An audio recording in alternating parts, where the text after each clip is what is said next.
Ils ont essayé de m'effacer, pour garder mon fils. Je suis revenu, et ils ont tout perdu. Quand je suis rentré de l'hôpital, mon enfant d'1 an n'était pas à la maison. Certaines de ses affaires, et de ses jouets, avaient également disparu. J'ai demandé à ma mère où il était. Elle a répondu, « Tu as laissé ta sœur le prendre. » J'ai été très surprise. Quand j'ai découvert la terrible vérité, je n'ai pas crié. Je n'ai pas pleuré. J'ai fait ceci. 3 jours plus tard, ce sont eux qui hurlaient de panique. J'ai été autorisé à quitter la clinique un vendredi matin. Papa m'attendait déjà. Son pick-up était garé juste au bord du trottoir, le capot empiétant sur le passage piéton, comme d'habitude. Il n'est pas sorti, il n'a pas fait de signe de la main. Il n'a pas demandé comment j'allais.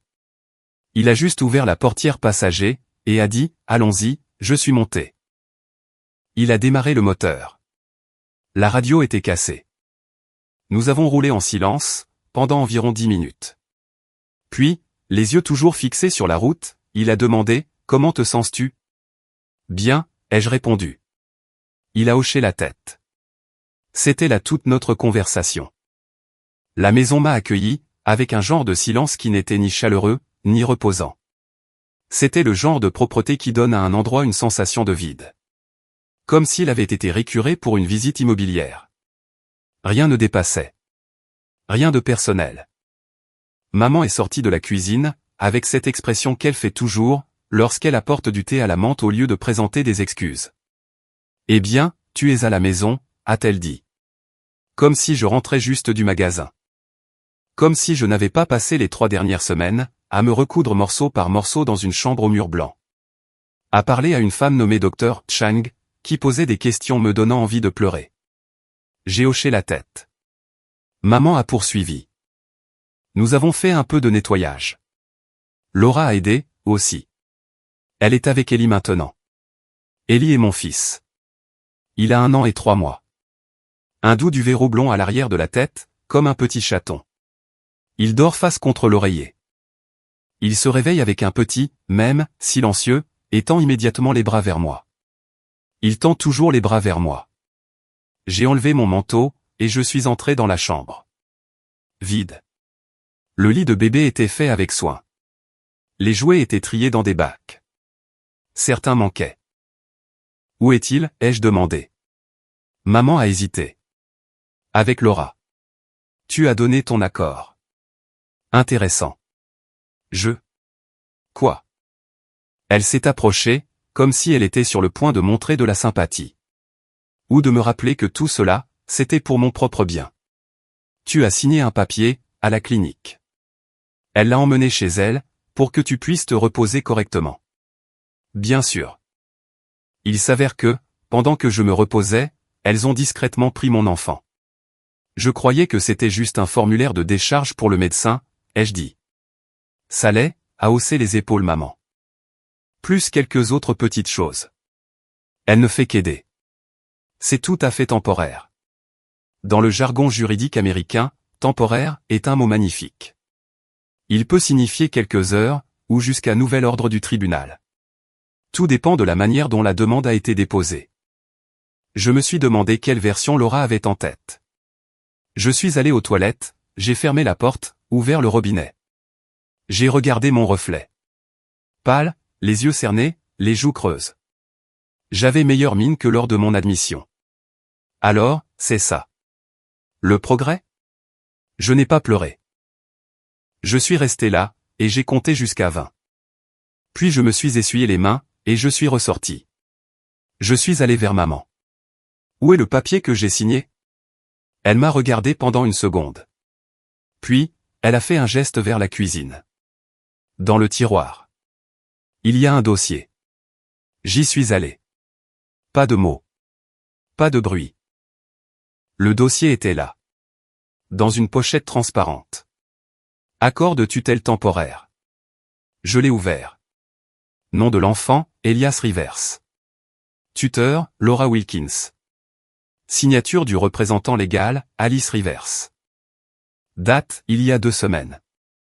En vigueur, jusqu'à nouvel ordre. C'était tout. 3 mots, et mon fils n'était plus le mien. Je me suis souvenu de Laura venant à la clinique. Avec un sac de fruits, et des documents d'assurance. J'étais essoré comme une vieille serpillière, dormant à peine plus de 2 heures par nuit. Elle a souri. Signe juste, Ali. C'est pour que je puisse l'emmener chez le pédiatre, pendant que tu es ici. On ne sait jamais. On ne sait jamais. Il y avait un autre papier dans le dossier. Un avis automatique de la compagnie d'assurance, tuteur enregistré, Laura Wilkins. Il avait été envoyé à l'ancienne adresse, probablement par erreur. Je suis revenu dans le salon. Maman feuilletait un magazine. Comme si rien d'inhabituel ne se passait. Où l'a-t-elle emmené? Chez elle. En banlieue. C'est calme là-bas. Bonnes écoles. Il a 1 an et 3 mois. Exactement. C'est une étape importante. Pour le développement. Il a besoin de calme, et de stabilité. Tu as toi-même dit que c'était difficile pour toi. Ah, oui. J'avais bien dit ça. Quelque part entre une attaque de panique, et 5 nuits blanches. Assise sur le sol. Respirant à travers mes dents, pour ne pas le réveiller avec mes sanglots. Bien sûr que je l'avais dit. Et tu as décidé qu'il vaudrait mieux le donner? Pas donner. Juste transférer, temporairement. Jusqu'à ce que tu sois complètement guéri. Charmant. Je n'ai rien dit. J'ai juste marché vers ma chambre. Ça ressemblait à un musée. Stérile. Propre.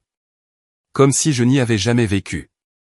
Je me suis assise sur le lit, j'ai pris mon téléphone, et j'ai composé son numéro. Première sonnerie. Deuxième. Cinquième. Pas de réponse. Quelques minutes plus tard, elle a envoyé un SMS, « Désolé, je ne peux pas parler. » Ellie dort. Tout va bien. Ne t'inquiète pas, bisous. J'ai répondu, nous devons parler. Appelle-moi. Une demi-heure a passé. Puis, elle a appelé. Sa voix était calme, presque chaleureuse. Salut, Ali. Comment vas-tu? Où est mon fils? Ai-je demandé. Silence pendant un instant. Il va bien. Il est avec moi, il dort. Nous faisions une promenade. Amène-le. Je suis à la maison. Je suis contente. Vraiment. Tu as bien fait. Viens nous voir. Alice. Laissons les choses telles qu'elles sont, pour l'instant. Pendant que tu te rétablis, je n'ai pas besoin de me rétablir. J'ai été autorisé à sortir de l'hôpital. C'est formel. Mais je suis sûr que tu as encore besoin de temps, pour te reposer. Je veux le voir. Je suis sa mère. Bien sûr. Personne ne le nie. C'est juste que... Tu as toi-même dit que c'était difficile. Je veux qu'il se sente stable. Pas de perturbation en ce moment. Je ne discute pas. Je demande simplement. Pour un peu plus de temps. Sa voix est restée douce. Comme quelqu'un qui a déjà décidé de dire non, mais qui essaie de paraître poli. J'ai serré le téléphone plus fort. J'ai demandé de l'aide, pas une remplaçante. Ce n'est pas une remplaçante. C'est un soutien. Temporaire. Alors, rends-le-moi. Il vient juste de s'habituer. Il est stable. Il est heureux. Il est adapté. Ce mot. Adapté. Comme s'il était une orchidée transplantée. J'ai fermé les yeux. Tu as déposé les documents. Tutelle temporaire. Oui. Mais uniquement pour qu'il n'y ait pas de problème avec le médecin. Tu l'as signé toi-même. As-tu l'intention de me le rendre? Silence. Froid. Enfin. Alice, calme-toi, d'accord? Ce qui importe maintenant, c'est ton rétablissement. Tout est sous contrôle. Sous le tien, ai-je demandé. Elle n'a pas répondu. Elle a juste dit, je dois y aller. Il se réveille. Si tu ne l'amènes pas, je viendrai le chercher moi-même. Son ton a changé. Comme si elle expliquait quelque chose à un enfant. Alice, je comprends. Vraiment. Il te manque. Bien sûr. Mais tu viens juste de sortir de la clinique. Tu dois retrouver tes marques. Ellie a un bon rythme, maintenant. Il fait ses nuits. Il ne pleure pas. Il s'est attaché à moi. Si tu viens, ce sera un choc. Pour lui. Et pour toi. Ne compliquons pas les choses. Je viendrai quand même. Demain. Et je le prendrai. Une pause. Puis, une voix différente. Sèche. Officielle. Ali. Je ne peux pas permettre cela. Pourquoi pas? Parce que je suis sa tutrice légale. C'est un formulaire temporaire. Même ainsi, il est valide. Jusqu'à ce que le tribunal dise le contraire, je n'ai pas le droit de te le remettre. Et tu n'as pas le droit de le prendre. Pause. Si tu te présentes, ça ne fera qu'empirer les choses. S'il te plaît, ne le fais pas. Nous ne sommes pas ennemis. Je n'ai rien dit. Elle n'a rien dit. Puis, je dois y aller. Ellie m'appelle. Elle a raccroché. Je suis resté assise là, tenant le téléphone. Je n'ai pas crié. Je ne l'ai pas jeté. Je suis juste restée assise. La prise de conscience a atterri doucement. Ce n'était pas temporaire. J'étais juste. Hors du tableau. Elle m'avait effacé. Je ne sais pas combien de temps je suis resté à fixer le mur. Finalement, j'ai repris le téléphone. J'ai ouvert les notes. J'ai commencé à taper. Contacter un avocat. Demander tous les dossiers médicaux. Ne pas crier. Ne pas paniquer. Ne pas s'effondrer. Mon fils n'a pas disparu. Il n'est pas perdu. Il n'est pas mort. Il n'est juste pas là. Et elles n'ont pas l'intention de me le rendre. Je me suis souvenu de l'avis de la compagnie d'assurance.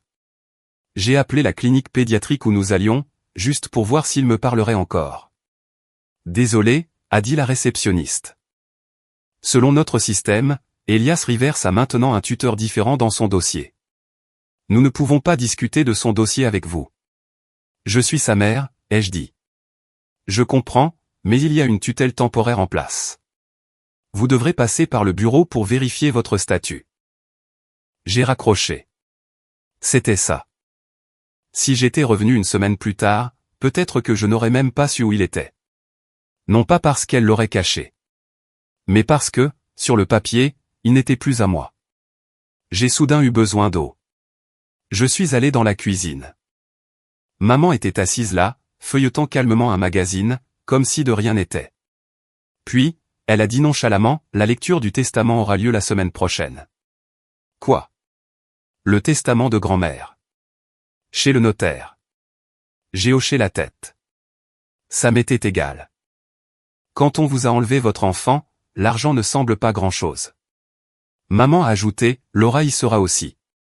Ça m'a fait lever les yeux. Elle y sera. Eh bien, oui. Tout le monde a été convoqué. C'est une petite fille, elle aussi. J'ai hoché la tête à nouveau. Mais cette fois, c'était différent. Vous connaissez cette sensation? Quand quelque chose de pointu s'enclenche dans votre tête? Ce n'est pas de l'espoir. Ce n'est pas de l'émotion. C'est une cible. Voir Laura. La regarder dans les yeux. Et demander. Sans drame. Sans cri. Juste demander, que as-tu fait, Laura? Et pourquoi? Il s'appelait Sam. Nous n'étions pas mariés. Pas même proches. Il a disparu au moment où j'ai dit que j'étais enceinte. Il a dit, merde. Puis, il a fait une pause. Tu t'en sortiras. Et c'était tout. Il a bloqué mon numéro. Pas de pension alimentaire. Pas de questions. Juste un message, ce n'est pas ma vie. J'étais seul. Et je suis allé voir grand-mère. Pas mes parents. Grand-mère. Parce qu'elle savait écouter. Pas de conseils. Pas de « tu t'es attiré ça toute seule ». Pas de regard qui disait « eh bien, qui voudra de toi maintenant ?» Avec mes parents, les choses étaient toujours polies. Pas proches. Pas hostiles. Juste impersonnelles. J'avais des vêtements propres, des repas à heure fixe, des cartes d'anniversaire, et un logement. Mais ils ne me demandaient jamais rien. Ils n'étaient pas mauvais. Juste. Là. Mais grand-mère était à moi. Pas le genre de grand-mère avec des cookies et des couvertures matelassées. Elle jurait comme un charretier. Elle appelait un chat, et elle ne dorlotait jamais personne. Quand je suis arrivé, la première chose qu'elle a demandé a été « Tu as faim ?» J'ai hoché la tête. Nous avons mangé des pommes de terre frites avec des oignons, et nous n'avons pas parlé. Autour d'un thé, je lui ai tout raconté. C'est effrayant, bien sûr que ça l'est, a-t-elle dit. Mais ça ne le concerne plus. Ça te concerne, toi. Si tu as ce bébé, tu auras quelqu'un qui est à toi. Une âme qui t'appartient, pour la vie. Si tu ne l'as pas, tu seras seul, et le soulagement ne se verra qu'à l'extérieur. Puis, elle a ajouté, si tu décides de le garder, je t'aiderai. 2 jours plus tard, je lui ai dit que je gardais le bébé. Elle a hoché la tête, comme si je venais de changer une commande de pizza. Bon choix. L'accouchement s'est bien passé. Douloureux, mais normal. J'ai tenu Ellie dans mes bras. Je n'ai ressenti ni illumination, ni bonheur absolu. Juste du calme. Il était là, petit, et à moi. Sam ne s'est pas pointé. Pas à l'hôpital. Ni après. Ça ne m'a pas surprise. J'avais arrêté d'être surprise depuis un moment. Les premiers mois, nous sommes restés dans mon ancienne location. J'ai quitté mon emploi. J'ai vécu sur des allocations, sur ce que j'avais comme économie, et grâce à mon pur entêtement. Je ne sortais pas, je ne dormais pas. J'existais, tout simplement. Jour après jour, personne ne m'aidait. Mes parents, et Laura, ne m'ont pas posé une seule question. Puis est tombée la nouvelle. Grand-mère est décédée dans son sommeil. Son cœur. Ellie avait 3 mois. Je l'ai emmenée aux funérailles. Il pleuvait au cimetière. Maman a pleuré. Papa était silencieux. Laura tenait un parapluie. Elle avait l'air de quelqu'un qui avait manqué un rendez-vous important. Pas d'un membre de la famille. Nous nous sommes à peine parlé. Jusqu'à ce qu'elle sourie soudainement à Ellie, et tende les bras. Je peux ? Je l'ai laissé faire. Et ce fut la première fois que j'ai remarqué comment Laura regardait mon fils. Avant ça, elle avait toujours dit que les enfants n'étaient pas son truc. Elle avait un mari, une carrière, le yoga, et un projet immobilier. Un bébé ne rentrait pas dans le tableau. Mais là, elle a souri. Elle l'a tenu, et a demandé, que sait-il déjà faire ? Est-ce qu'il fait ses nuits ? Tu t'en sors toute seule ? Oui. Seule. Merci de le remarquer après 3 mois. Elle a regardé Ellie et a dit, il a des yeux tellement intelligents. C'est comme s'il regardait directement à l'intérieur de toi.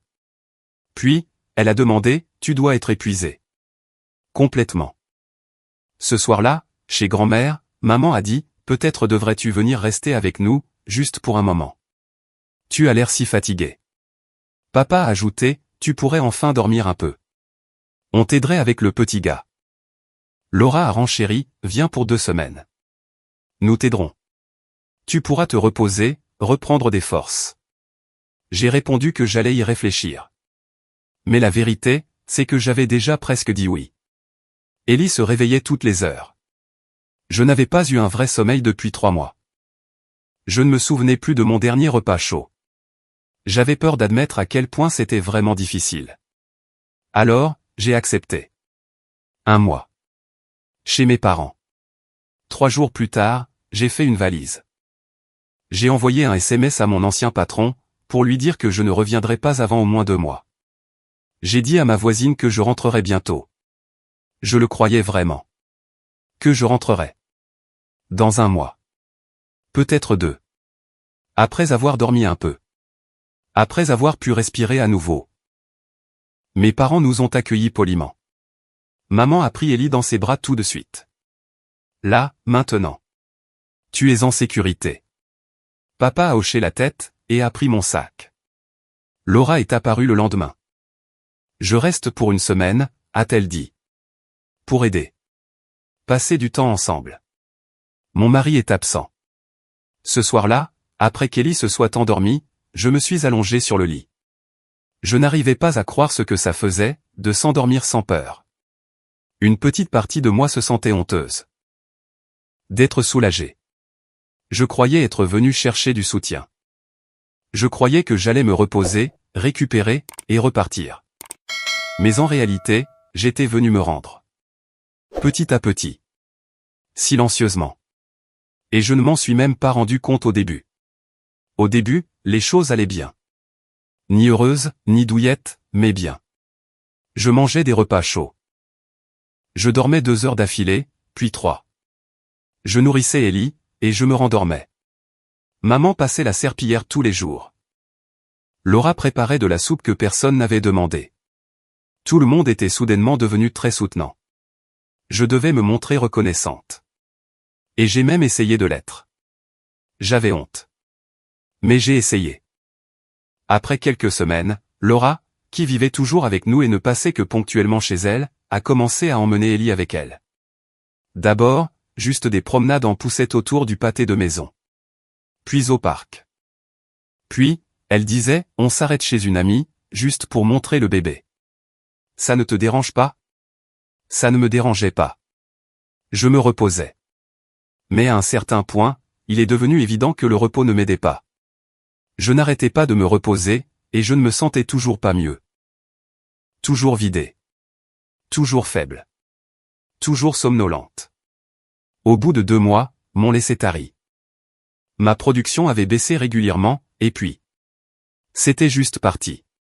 J'ai essayé de relancer la machine, j'ai acheté un nouveau tire-lait. Rien n'a fonctionné. Il ne restait plus rien. Laura a dit, c'est normal. Tu es fatigué. Tu es épuisé. Les hormones. Ça arrive. Puis, elle a ajouté, j'ai un biberon dans la voiture. Je vais lui donner. Et elle l'a fait. Après ça, Ellie a commencé à dormir chez elle de plus en plus souvent. Je me réveillais le matin, et il était déjà habillé. Déjà nourri. Déjà occupé. Maman me préparait du thé calmant. Camomille. Menthe. Rien de plus. Parfois, le goût était un peu amer. Parfois, métallique. Je ne posais pas de questions. Je buvais. Au début, j'avais juste l'impression d'être dans le brouillard. C'est le mot. Brouillard. Je fixais la bouilloire, incertaine de l'avoir allumée. J'oubliais le code de ma carte bancaire. Les mots devenaient glissants. Je commençais une phrase, et j'oubliais comment la terminer. Sortir du lit, c'était devenu difficile. Lire, aussi, c'était devenu difficile. Les lettres se brouillaient. Je perdais ma concentration à la moitié d'une phrase. Une fois, j'ai trouvé le pyjama d'Ellie dans le congélateur. Je ne sais toujours pas comment il est arrivé là. Un jour, j'ai dit, je vais emmener Ellie chez le médecin. Laura a doucement posé une main sur mon épaule. J'ai déjà pris rendez-vous. Pour lundi. J'expliquerai tout. Tu n'as pas à t'en faire. Puis, elle a ajouté, d'ailleurs, tu avais oublié le dernier rendez-vous. J'ai appelé pour toi. Tu dormais. Je ne m'en souvenais pas. Vraiment pas. C'est là que j'ai réalisé que j'étais en train de disparaître. Comme si elle me faisait gentiment sortir du cadre de la photo, millimètre par millimètre. Pas de cris, pas de « va-t'en », juste. Personne ne m'appelait plus. Personne ne me demandait rien. Personne ne me disait rien. Le temps a passé. Ellie a grandi. Mais je jouais de moins en moins avec lui. Je me promenais moins avec lui. Je le nourrissais moins. Même si, techniquement, nous vivions dans la même maison. Je n'avais la force de rien. Je n'avais envie de rien du tout. Et Ellie était de moins en moins à la maison. D'abord, il a dormi chez Laura le week-end, puis en semaine, puis pendant les jours fériés. Parfois, il était parti de 3 à 5 jours d'affilée. C'est calme chez nous, disait Laura, et mon mari ne fait pas de bruit. Il a sa propre chambre. Il est calme. Moi, je ne l'étais pas. Mais ce n'était pas sujet à discussion. Quand je demandais, a-t-il mangé sa bouillie aujourd'hui? Combien de temps a duré sa sieste? Maman répondait, tu étais là. Tu as entendu. Tu as juste oublié. Ou alors, nous en avons déjà parlé. Tu ne t'en souviens pas. Je ne m'en souvenais pas. Je ne me souvenais pas de ce que j'avais dit à qui. Ou de l'endroit où j'avais posé quoi que ce soit. Je passais mon temps à chercher mes affaires. Pour les retrouver ensuite dans les endroits les plus étranges. Parfois, je commençais à croire que je devenais folle. D'autres fois, je savais que j'étais en train de me faire détruire, mais je ne savais pas comment l'arrêter. Laura disait, « Tu comprends qu'Ellie est attachée à moi maintenant, n'est-ce pas? Il me voit comme quelqu'un de proche. Il se sent en sécurité chez moi. » Je restais silencieuse, parce que je ne savais pas comment argumenter. Parce que j'avais peur qu'elle puisse avoir raison. À un certain point, j'ai arrêté d'aller dans sa chambre. Parce qu'il n'y était pas. Parce qu'au lieu de jouets et de vêtements de bébé, il y avait des serviettes soigneusement pliées. Parce que l'odeur du bébé avait disparu. J'étais à table, en train de couper une pomme en tranches. Laura est entrée, s'est assise en face de moi, a souri et a dit, « Tu n'as pas oublié, j'espère? Nous partons demain. 2 jours. » Où ça, ai-je demandé. Juste en banlieue, a-t-elle répondu. Pour rendre visite à ses nouveaux amis. J'ai hoché la tête. Parce que la contestation n'était plus vraiment une option. Puis, j'ai demandé doucement, tu le ramèneras. Elle a fait une pause, juste une seconde. Bien sûr que oui, a-t-elle dit. Tu as juste besoin de plus de temps pour te rétablir. Temps. Ce mot. Juste. J'ai détesté ce mot, depuis ce jour. Quelques jours plus tard, j'ai pleuré pour la première fois. Sans raison. Ellie dormait chez Laura. J'étais assise sur le sol de la salle de bain, en sanglots. Maman a passé la tête par la porte. Ça va? Non, ai-je répondu. Elle m'a tapoté l'épaule. On en parlera demain matin. Je vais te préparer du thé. Après ça, j'ai pleuré plus souvent. Pour un oui ou pour un non. Des pensées, des mots, une vidéo aléatoire sur YouTube. Même des sons. Un enfant qui éternuait, je ressentais une douleur poignante dans la poitrine. Maman fermait violemment un placard, je tressaillais comme si c'était un coup de feu. Puis un jour, tout s'est arrêté de fonctionner. Je ne pouvais plus manger. Je ne pouvais plus parler. Tout me faisait mal. Tout mon corps. Maman et Laura ont dit que j'avais besoin d'une clinique. Juste pour un moment. Juste pour me reposer. Laura a dit, je vais rester avec Ellie. Ne t'inquiète pas. J'ai tout sous contrôle. J'ai accepté. 3 semaines. Médicaments à heure fixe. Repas chronométrés. Personne n'essayait de me convaincre que j'inventais tout ça. Personne ne me disait de m'excuser pour ma fatigue. Ils se contentaient de me soigner. Calmement, avec professionnalisme. Et bizarrement, ça a marché. Mon cerveau a arrêté de bourdonner. J'ai recommencé à dormir. Pas à m'évanouir. À dormir, vraiment. Je me suis souvenu du son de ma propre voix.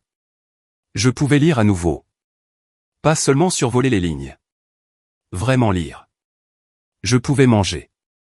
Non pas parce qu'il le fallait, mais parce que j'en avais envie. Pour la première fois depuis longtemps, je savais ce que je voulais. Je voulais rentrer à la maison. Je voulais retrouver mon fils. Et je voulais ne plus jamais être doucement écarté de ma propre vie. Le lendemain matin, j'ai trouvé une avocate. Je suis allé directement à son bureau. Centre d'affaires. Porte en verre. Rien de luxueux. Elle avait la quarantaine. Avec ce genre de visage qui ne dit pas « je suis désolé ». Mais juste « je vous écoute ». Je lui ai tout raconté. Pas de drame. Pas de pause pour pleurer. Je lui ai montré le formulaire de tutelle. Le rapport de la clinique. Elle a parcouru le tout calmement, puis a demandé « Pensez-vous que c'était une erreur ?»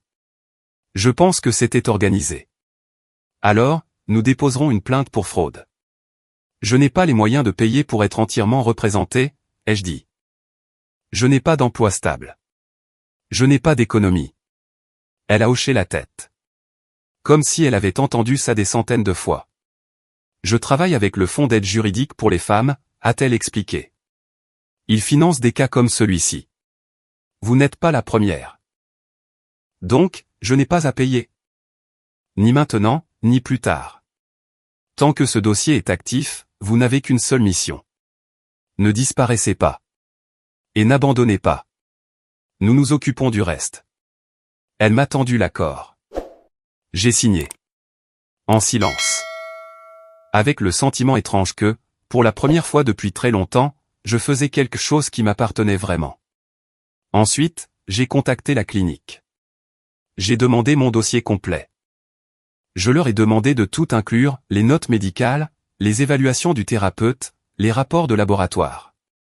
Ils m'ont dit qu'il arriverait le lendemain. Cette nuit-là, il s'est passé quelque chose qui m'a enfin ouvert les yeux.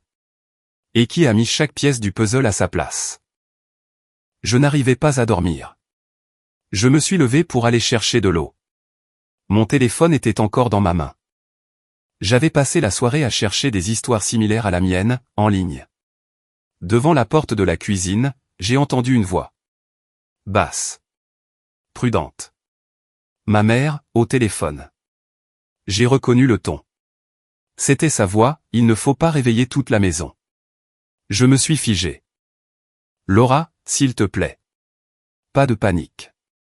Tout se passe comme prévu. Nous avons fait tout ce qu'il fallait. C'est juste l'histoire d'un peu plus de temps, maintenant. Pause. Il y avait quelque chose dans sa voix. De la nervosité. Du secret. J'ai appuyé sur la touche enregistrée de mon téléphone. Oui, je m'en souviens. Je me souviens de ce que le testament indique. Tu me l'as déjà dit. Pourquoi remets-tu ça sur le tapis, maintenant, au téléphone? Quoi, tu n'arrives pas à dormir et tu as besoin de te défouler? Je pouvais entendre de l'irritation percer dans sa voix. Laura, ce n'est vraiment pas le moment de flancher. Nous faisons tout correctement. Tu as besoin que je te réconforte? Très bien, je vais le faire. Nous n'avions pas d'autre option. Toi non plus. Bien sûr que c'est injuste. Je ne respirais plus. Je sais que tu as essayé, mais quand même. Tu aurais peut-être dû éviter cet avortement à 22 ans, et les choses seraient différentes aujourd'hui. Pause. Ouais, elle est de retour. Elle a l'air d'aller un peu mieux. Peut-être. Elle a commencé à poser des questions. Évidemment qu'elle n'est pas contente. À quoi t'attendais-tu? Mais elle n'ira pas au tribunal. Calme-toi. Je vais continuer à lui donner ses tisanes aux plantes. Elle sera trop dans le brouillard pour agir. Et maintenant? Nous avons le diagnostic. Nous sommes couvertes. Va dormir. Ne t'inquiète pas. Tout est sous contrôle. Ellie sera à toi. Je suis retourné dans ma chambre. Je me suis assise sur le lit. J'ai écouté l'enregistrement encore, et encore. Je me suis mise à trembler. Non pas de peur, mais comme si j'étais frigorifié. Je ne savais toujours pas ce que disait le testament, exactement. Mais une chose était désormais claire comme de l'eau de roche. Elle voulait mon fils. Pas pour m'aider. Pas pour me soutenir. Pour l'argent. Ellie n'était pas un enfant à leurs yeux. C'était un ticket d'entrée. Pour la richesse. Pour l'héritage. Pour la vie dont elle rêvait, et qu'elle n'arrivait pas à se construire par elle-même. Je n'ai pas pleuré. Pour la première fois, je n'ai pas pleuré. Le lendemain matin, le dossier de la clinique est arrivé. En tête officielle, documentation complète. Une ligne a attiré mon attention. La patiente présente des signes d'épuisement psycho-émotionnel chronique, avec exposition sédative potentielle à long terme, d'origine inconnue. L'état a été stabilisé après 3 semaines de traitement ambulatoire. Je l'ai relu 2 fois. Exposition sédative. J'ai pensé au thé. Au mélange pour le coucher. Aux gouttes pour les nerfs. J'en avais bu pendant près d'1 an, et j'en riais à l'époque. Je disais, le thé à la menthe de maman répare tout. Il s'avère qu'il ne réparait rien. Il détruisait. J'ai transféré le rapport de la clinique, et l'enregistrement téléphonique à mon avocate. Elle m'a rappelé elle-même. Vous venez de m'envoyer des documents qui changent absolument tout, a-t-elle déclaré. Nous ne contestons plus seulement la tutelle. Nous déposons des accusations pénales. Fraude, coercition, entrave à l'accès à l'enfant, provocation d'incompétence mentale, dans le but d'obtenir la garde légale, et d'accéder à un héritage. Est-ce que ça va marcher, ai-je demandé. Si nous faisons tout dans les règles, oui. Elle m'a expliqué la suite. Tout d'abord, nous allions déposer une requête pour révoquer la tutelle temporaire. Avec le rapport de la clinique, et la transcription de l'appel en pièces jointes. Cela déclencherait une audience préliminaire. En parallèle, elle transmettrait les documents au bureau du procureur du comté, pour examen. C'est extrêmement grave, a-t-elle insisté. Et puis, elle a ajouté, sur un ton calme et clinique, comme un médecin annonçant un diagnostic, vous devez quitter cette maison. Ce n'est pas sûr pour vous, là-bas. En ce moment, elles ignorent que vous avez entamé des démarches. Et jusqu'à ce que nous recevions la confirmation que le dossier a été accepté, nous avons peut-être un jour, deux tout au plus. Mais pour l'instant, ne mangez ni ne buvez plus rien chez eux. Je n'ai pas les moyens de me payer un appartement, ai-je avoué. Je n'ai pas travaillé depuis plus d'1 an. Je n'ai pas d'argent. Pas même pour un studio. Nous collaborons avec un fonds de protection juridique pour les femmes, a-t-elle expliqué. Ce n'est pas un refuge de fortune. C'est un logement de transition. C'est propre, privé, et sécurisé. J'ai hoché la tête, puis j'ai réalisé qu'elle ne pouvait pas me voir. Alors j'ai dit, la voix brisée par le poids de cette annonce, d'accord. J'y vais. Donnez-moi l'adresse. Vous serez joignable là-bas. Mais surtout, en sécurité. Et pendant que vous y serez, je déposerai la requête. J'ai noté l'adresse. J'ai murmuré, merci. Ce soir-là, je suis parti. J'ai pris un petit sac à dos. Juste l'essentiel. Des documents, mon téléphone, quelques vêtements. Maman était dans la cuisine. Papa était dans le garage. Je suis entré dans la cuisine et j'ai dit, le médecin a recommandé que je passe quelques jours dans un environnement neutre. Pour dormir. Réfléchir. M'observer. Un environnement, a-t-elle demandé, méfiante. Pas un hôpital. Un programme privé de récupération. Elle avait l'air nerveuse. C'est où? Laisse ton père t'y emmener? J'ai souri. Pas la peine. Je dois commencer à faire plus de choses par moi-même. Je vais appeler un VTC. Elle a hoché la tête. Lentement. Comme quelqu'un qui ne comprenait pas tout, mais qui décidait de ne pas contredire. Et je suis parti. Pas de drame. Pas de discours. Parce qu'à partir de maintenant, tout ce qui se passerait se déroulerait sur le papier. Au tribunal. Et sur leur visage, quand elles apprendraient la vérité. Le centre était d'une grande propreté. Pas d'odeur bizarre. Pas de murs imprégnés de vieux souvenirs. Pas de Laura. Pas de soupe de maman. Pas de « tu es juste fatigué ». Il n'y avait que moi. Avec mon téléphone, mes papiers, et mes affaires. Sans que personne d'autre que moi n'y touche. 30 minutes plus tard, j'ai envoyé un SMS à mon avocate, je suis là. Je suis prête. Elle a répondu, nous déposons le dossier demain matin. D'ici là, n'en parlez à personne. Ça doit frapper fort et vite. Après ça, ce sera à eux de s'expliquer. Plus à vous. Je n'avais plus peur. Non pas parce que les choses s'étaient arrangées. Mais parce que tout était clair, désormais. Elle n'avait pas essayé de me supprimer en tant que mère. Elle m'avait supprimé, en tant qu'obstacle. Et maintenant, j'allais m'occuper d'elle. Laura Wilkins a déposé une demande de tutelle permanente pour votre fils, auprès du tribunal du comté. Elle a indiqué votre ancienne adresse comme étant la vôtre actuellement. Motif invoqué, contact perdu. Mère non réactive. Le dépôt date d'il y a 1 semaine. J'ai relu cette ligne 2 fois. Ainsi, pendant que je buvais l'eau du robinet dans un appartement inconnu, en réapprenant à ne plus tressaillir devant la nourriture. Elle déposait une requête pour m'enlever mon fils. Définitivement. La lecture du testament était fixée au vendredi, à 10 heures du matin. 6 jours plus tôt, j'avais quitté la maison. Le jour suivant mon départ, Laura et mes parents ont reçu une notification officielle.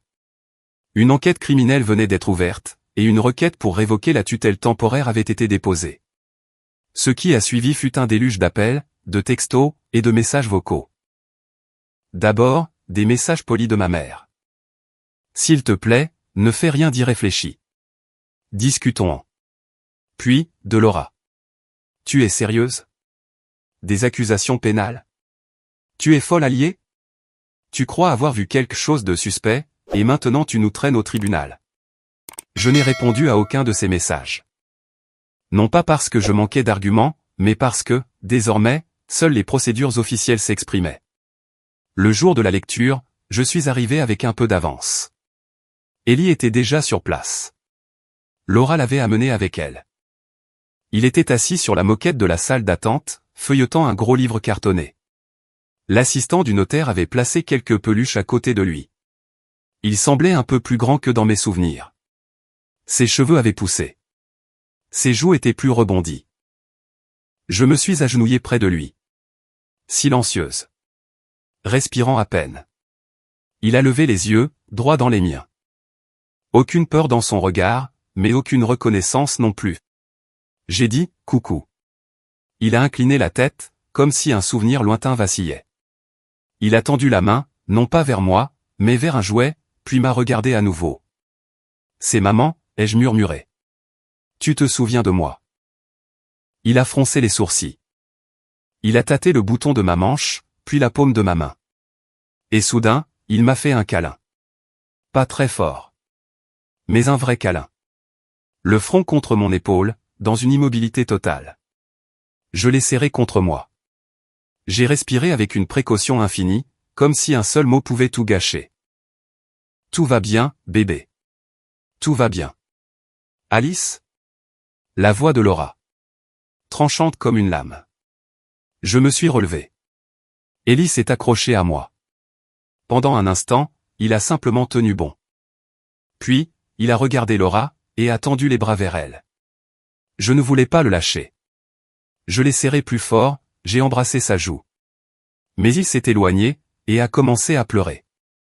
Il a fallu que je le lui remette. Il était tout petit. Je n'avais pas été là pendant un mois. Pour lui, c'est l'équivalent de toute une vie. Il avait commencé à m'oublier. J'ai lutté contre l'envie de m'effondrer en larmes. Je me suis détourné, et je suis entré dans la salle d'audience. La lecture fut froide.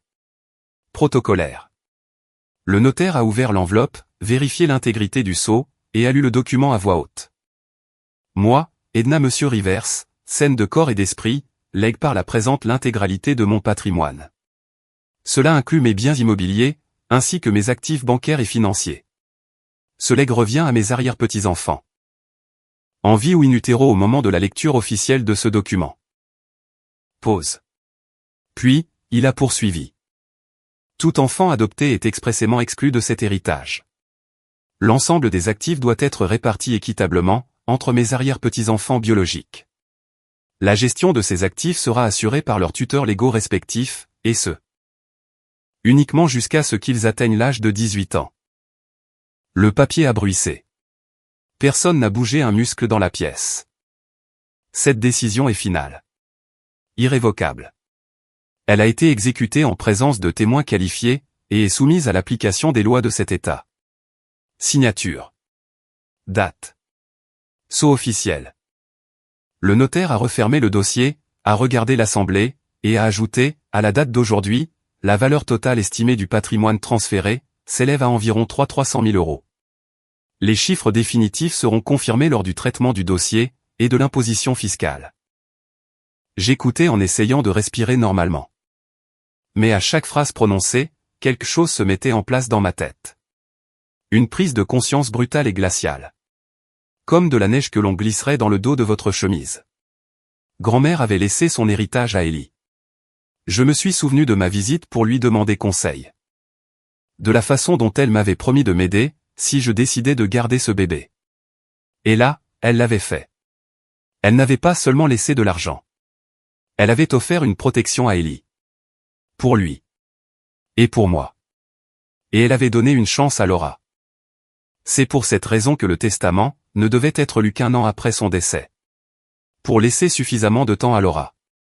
Pour accoucher. Ou du moins, pour tomber enceinte.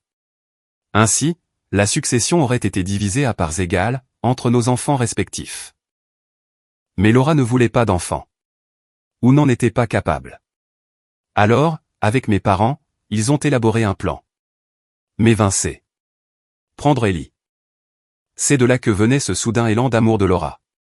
C'est ce qui cachait son inquiétude feinte. Laura avait eu connaissance du testament. Elle savait. Durant les 3 premiers mois de la vie d'Ellie, il s'était royalement fiché de nous. Mes parents. Laura. Aucun d'entre eux n'avait pris la peine d'appeler. Aucun n'était venu nous rendre visite. Aucun n'avait pris de nos nouvelles. Puis, grand-mère est morte. Et leur comportement a changé du tout au tout. Je les ai regardés. Mes parents et ma sœur. Les personnes qui m'avaient drogué pour de l'argent. Celles qui étaient prêtes à me rendre complètement folle. J'ai affronté le regard haineux de Laura. Maman restait assise, la tête baissée, évitant mon regard. Papa faisait semblant d'être extrêmement occupé à nettoyer ses lunettes. Il voulait me transformer en légume humain. Pour que je ne conteste pas la garde de mon enfant. Pour que je ne riposte jamais. Pour que je sois convaincu de mon incapacité à m'occuper d'un bébé. Et pour qu'Ellie soit soi-disant mieux avec Laura. Il n'y avait plus rien à leur dire. La loi se chargerait de parler en mon nom. Je me suis levé, et je me suis dirigé vers la porte de sortie. Alice. Attends. C'était Laura. Tu penses avoir gagné la partie? Sa voix était stridente et accusatrice. Tu as détruit cette famille, et pour quoi faire? Pour nous humilier devant des étrangers? Je suis restée silencieuse. Tu as tout déformé à ton avantage. Je t'ai aidé. Je t'ai aidé quand tu n'en pouvais plus. Vous m'avez drogué pendant presque 1 an, ai-je lâché froidement. C'est de la pure folie. J'ai les dossiers médicaux pour le prouver. Tu ne pourras jamais rien prouver. Personne ne croira un mot de tes délires. Nous verrons bien. Mes parents se sont approchés de nous. Maman a pris la parole, avec ce ton tragique et théâtral, qu'elle réserve d'habitude pour les enterrements. Alice. Ses lèvres étaient pincées, presque blanches de tension. Je t'en supplie, nous sommes une famille. Nous pouvons régler ça entre nous. Je l'ai fixé, d'un calme olympien. Vous l'avez déjà fait. Mais en m'excluant de l'équation. Réfléchis un peu, est intervenu papa. Tout ce que nous avons fait, c'était dans l'intérêt d'Ellie. C'est faux, ai-je rétorqué. Vous l'avez fait pour vos propres intérêts. Pour mettre la main sur l'héritage. On se retrouvera au tribunal. J'ai tourné les talons, et je suis sorti de la pièce. Papa ne m'a pas couru après. Maman n'a pas crié, attends. Laura est restée plantée là. Comme quelqu'un qui venait de recevoir une violente gifle en plein visage. Non pas avec une main. Mais avec un miroir brandi devant ses yeux. 2 semaines après la lecture du testament, la première audience a eu lieu. Au tribunal des affaires familiales. Ellie vivait toujours sous le toit de Laura. Cela me rendait folle de rage. Mais pour l'instant, je prenais mon mal en patience. Je suivais la loi. À la lettre. Je me suis présenté à l'heure exacte. Accompagné de mon avocate. Avec tous les documents nécessaires. Avec l'expertise médicale complète. L'audience se tenait à huis clos. La juge. Une femme. Concentrée. Directe dans ses interventions. Laura a eu la parole en premier. Tout ce que j'ai fait, a-t-elle déclaré. C'était dans l'intérêt de cet enfant. Je voulais simplement apporter mon aide. Alice traversait une période très difficile.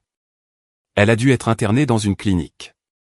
J'ai demandé la tutelle temporaire dans l'unique but de pouvoir m'occuper de lui correctement. Nous voulions seulement que l'enfant soit en sécurité. Le temps qu'elle se rétablisse. Jamais je n'aurais imaginé qu'elle nous accuserait plus tard de manipulation. Nous essayions seulement de l'aider. Mon avocate s'est levée. Demander la mise sous tutelle pendant que la mère suit un programme de réhabilitation psychiatrique n'est pas de l'aide. C'est de l'exploitation pure et simple. Voici l'évaluation officielle du médecin traitant. Alice n'était pas en capacité de prendre des décisions légales éclairées. Voici le rapport toxicologique. Des traces de sédatifs ont été détectées dans son organisme. L'origine de ces substances lui était inconnue. Voici également un enregistrement téléphonique. La mère d'Alice, Elena Rivers, s'entretient avec Madame Wilkins. Elle discute ouvertement des méthodes pour conserver le contrôle exclusif de l'enfant. Elena y avoue son intention de continuer à droguer ma cliente, pour l'empêcher de se présenter au tribunal. Une enquête criminelle est d'ailleurs en cours à ce sujet. La signature apposée sur ce formulaire de tutelle, a-t-elle poursuivi d'une voix ferme, a été extorquée à un moment où Alice était à peine capable de distinguer le jour de la nuit. Elles en ont profité de manière totalement intentionnelle. Avec un mobile très clair. Un mobile financier. La juge a parcouru l'ensemble du dossier. Pendant un long moment. Puis, elle a levé les yeux vers Laura. Vous prétendez avoir agi dans l'intérêt supérieur de l'enfant. Mais dans les faits, vous avez agi uniquement dans l'intérêt de l'héritage d'une tierce personne. Laura n'a pas pu prononcer un mot pour sa défense. Le tribunal rend sa décision, a tranché la juge. La tutelle temporaire est officiellement révoquée. La demande de garde permanente est rejetée. Alice Rivers, vos pleins droits parentaux sont immédiatement restaurés. L'enfant doit vous être restitué sans délai. J'ai fermé les yeux, envahi par l'émotion. Puis, j'ai regardé Ellie. Il était toujours assis près de Laura, mais ce n'était plus pour longtemps. Désormais, il était de retour à moi. Plus seulement par les liens du sang. Par une décision de justice. Par l'éclatement de la vérité. 3 mois plus tard, le procès pénal a enfin débuté. J'y ai assisté. J'ai pris place à la barre des témoins. J'ai témoigné sous serment. J'ai répondu avec précision à toutes les questions. J'ai présenté les preuves documentaires. J'ai raconté mon calvaire dans ses moindres détails. La cour a entendu tous les protagonistes. Depuis le médecin traitant, jusqu'aux spécialistes des services de protection de l'enfance. Les jurés ont vu l'expertise médicale. Ils ont analysé les résultats du laboratoire. Ils ont écouté l'enregistrement audio compromettant. Ils ont compris le mobile financier. Et pour finir, le verdict est tombé. Elena Rivers a été déclarée coupable d'avoir intentionnellement provoqué une dépression psychiatrique par l'administration de substances chimiques. Sa peine, 2 ans d'emprisonnement ferme, sans aucune possibilité de libération conditionnelle au cours de la première année. Laura Wilkins a été reconnue coupable de complicité active. Sa peine, 3 ans de mise à l'épreuve sous stricte surveillance, une lourde amende de 75 000 € et une interdiction formelle d'exercer toute forme de tutelle pendant 15 ans. Je n'ai pas esquissé l'ombre d'un sourire. J'ai simplement serré dans ma main ce même stylo noir, que j'avais utilisé pour signer ma toute première plainte. La signature la plus déterminante de mon existence. Ellie et moi avons redescendu la rue ensemble. Il s'accrochait fermement à mon doigt, avec sa minuscule main potelée. On rentre à la maison, maintenant, a-t-il demandé de sa petite voix. J'ai hoché la tête avec tendresse. Oui. Maintenant. Nous rentrons à la maison. Je n'éprouvais pas de satisfaction vengeresse face à cette justice. Je me réjouissais simplement du fait que ma voix n'était plus étouffée. Et que plus jamais personne ne s'aviserait de verser de la drogue dans mon thé, pour m'obliger à oublier qui j'étais réellement. Je vous remercie infiniment d'avoir écouté mon témoignage, jusqu'à la toute fin. Je vous l'ai relaté avec une exactitude absolue, telle que je l'ai vécue. Sans aucun embellissement, et sans jamais prétendre avoir été plus forte que je ne l'étais en réalité. Parfois, la véritable force réside simplement dans le fait de se relever, et de continuer à avancer pas à pas, même lorsque chaque respiration est une souffrance, et que la situation semble terrifiante. L'opinion que vous avez de mon histoire m'importe énormément. Pensez-vous que j'ai pris les bonnes décisions? Aurais-je dû agir différemment, selon vous? Quelle aurait été votre réaction, si vous aviez été à ma place? Partagez vos réflexions avec moi, dans l'espace des commentaires. Si mon récit a résonné en vous, n'hésitez pas à vous abonner à la chaîne. Et qui sait, peut-être qu'au travers de ces différents témoignages de vie, vous parviendrez également à prendre conscience de votre propre force intérieure.